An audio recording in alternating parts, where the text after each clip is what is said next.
Welcome to The Explainer, where we break down big ideas using the source material. Today, we're jumping into a debate that literally split the ancient world, a massive fight that was all about one single question: who exactly is Jesus Christ? Our story kicks off not with a battle or some political coup, but with a title. A single title for the Virgin Mary that set off an empire-wide theological bomb and forced the church to get crystal clear about the person at the very center of its faith. And this is the word Theotokos. It had been used by Christians for a long time, as a sign of respect. But for some, it raised a huge, huge problem. I mean, how could a normal human woman give birth to the eternal, all-powerful God?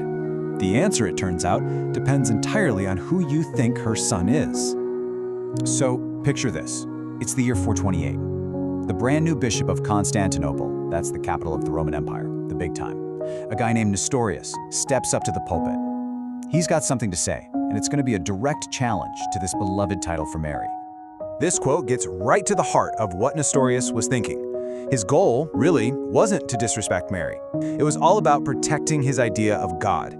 He's basically saying, look, what Mary bore was a human being, a man who was the perfect instrument for God to use, but he wasn't God himself.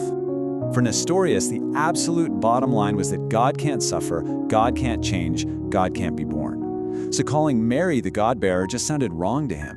It felt like it was dragging God down into messy human stuff. He offered a solution. Let's call her Christotokos, the Christ-bearer. In his mind, that honored Jesus' humanity and kept God's divine nature totally separate and pure. Well, that sermon set off alarm bells all across the empire, especially down in Alexandria, Egypt, which was this huge center of theological thought. And Nestorius' challenge put him on a direct collision course with one of the sharpest, most powerful church leaders of the time, Cyril of Alexandria. And you gotta understand, this wasn't just two guys who didn't like each other. This was a clash of two totally different ways of thinking about faith. Nestorius was from the school of Antioch. They were all about the literal, historical side of things and really stressed Jesus' complete humanity. Cyril, on the other hand, was the star of the Alexandrian school, which was way more focused on the divinity of Christ and the absolute unity of his person. Their biggest concerns were like mirror opposites of each other. So you can see where this is going. The whole fight was never really about a title for Mary. It cut right to the very core of Christian identity. Who is Jesus Christ? Is he one person, or is he two? Okay, so Nestorius' idea is called the prosopic union. It's a fancy term, but the idea is that you have two distinct subjects, two complete persons, the divine Son of God and the human man, Jesus of Nazareth. And they're joined together in this perfect, harmonious connection, or conjunction. He used some really powerful analogies to explain it. Think of Jesus' human nature like a royal robe, a vestment that the divine word wears.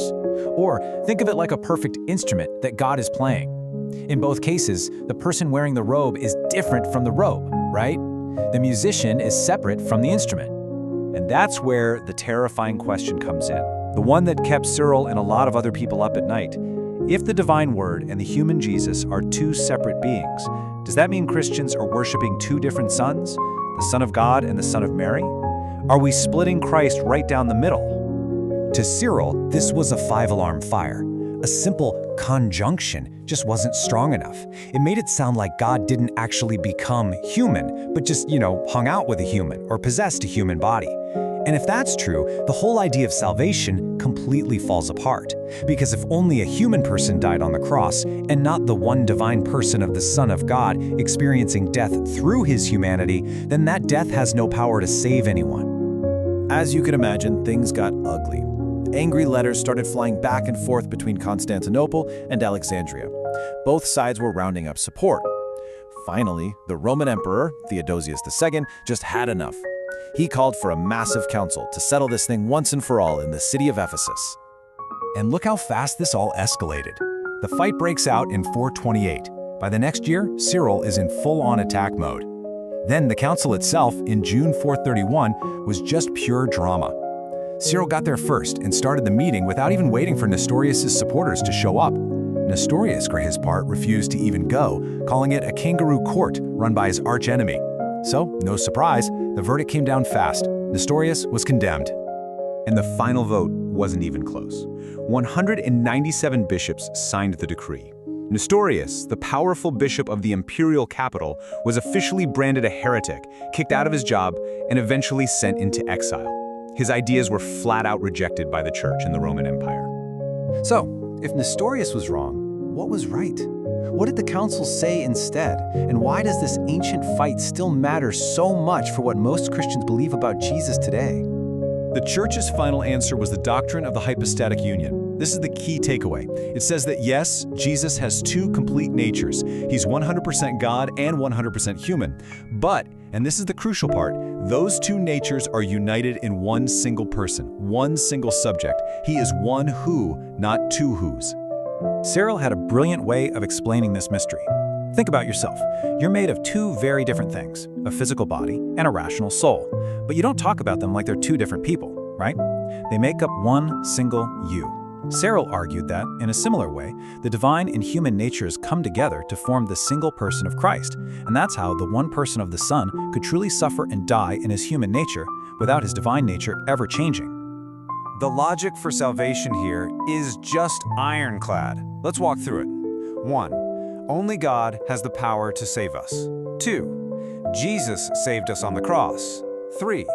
Therefore, the person who is on that cross has to be God. And 4, that is only possible if you have one single divine person who is both God and man.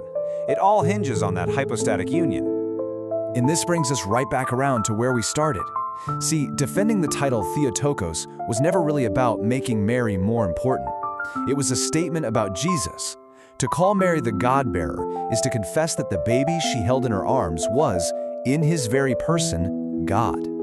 That one little word acts like a fortress, guarding the central truth of Christianity. But the story doesn't just end there. While Nestorius' ideas were condemned in the Roman Empire, they became the theological foundation for the Church of the East. And these so-called Nestorian Christians became some of the most amazing missionaries in history, taking their version of Christianity down the Silk Road, all the way through Persia, India, and even deep into China, as this incredible monument proves. In the end, what the Council of Ephesus reminds us is that sometimes the goal isn't to solve a problem, but to perfectly define a mystery. The question of how the infinite and the finite can live inside one person without destroying each other.